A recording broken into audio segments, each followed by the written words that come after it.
मराठा समाजाला कुणबी घोषित करा, त्याशिवाय इथून उठणार नाही. जरांगेंचा निर्धार. जरांगेंकडून सरकारला उद्या सकाळपर्यंत अल्टिमेटम.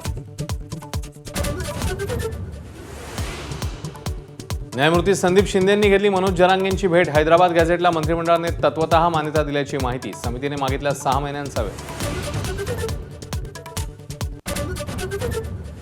समाजामध्ये तेढ निर्माण करणं तत्वात बसत नाही. राजकारण गेलं चुलीत. एबीपी माझाच्या न्यूजरूममध्ये फडणवीसांची प्रतिक्रिया. मराठा समाजाच्या हिताचे निर्णय घेतल्याचंही केलं स्पष्ट. मराठा आंदोलक मुंबईत का आले याचं उत्तर एकनाथ शिंदेच देऊ शकतील. जरांगेंच्या आंदोलनाबाबत राज ठाकरेंचं सूचक वक्तव्य. नवी मुंबईला जाऊन प्रश्न सोडवला होता तर आंदोलक परत का आले, शिंदेनाच विचारा, असंही वक्तव्य. फोनवरून उद्धव ठाकरेंची मनोज जरांगेंची चर्चा. अंबादास दानवेने आंदोलनस्थळी भेट देत जरांगेंची ठाकरेंची चर्चा करून दिली. तर आंदोलकांना मदत करा, ठाकरेंच्या शिवसैनिकांना सूचना.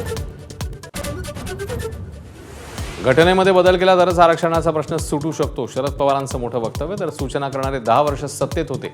अजित पवारांचा सणसणीत टोला.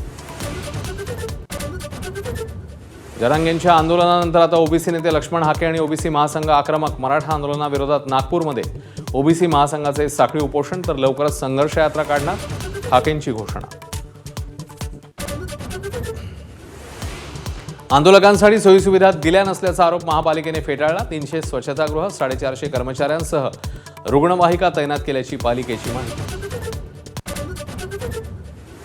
केंद्रीय गृहमंत्री अमित शहांनी सहकुटुंब घेतलं लालबागच्या राजाचं दर्शन. सोबत फडणवीस, शिंदे आणि आशिष शेलारांची उपस्थिती.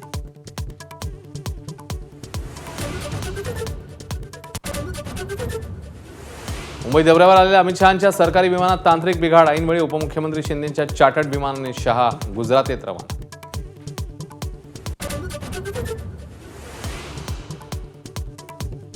अवघ्या महाराष्ट्राला वेड लावणाऱ्या द फोक आख्यांची संपूर्ण टीम माझा कट्ट्यावर. रात्री 9 वाजता रंगणार चुकवू नये अशी अफलातून मैफल.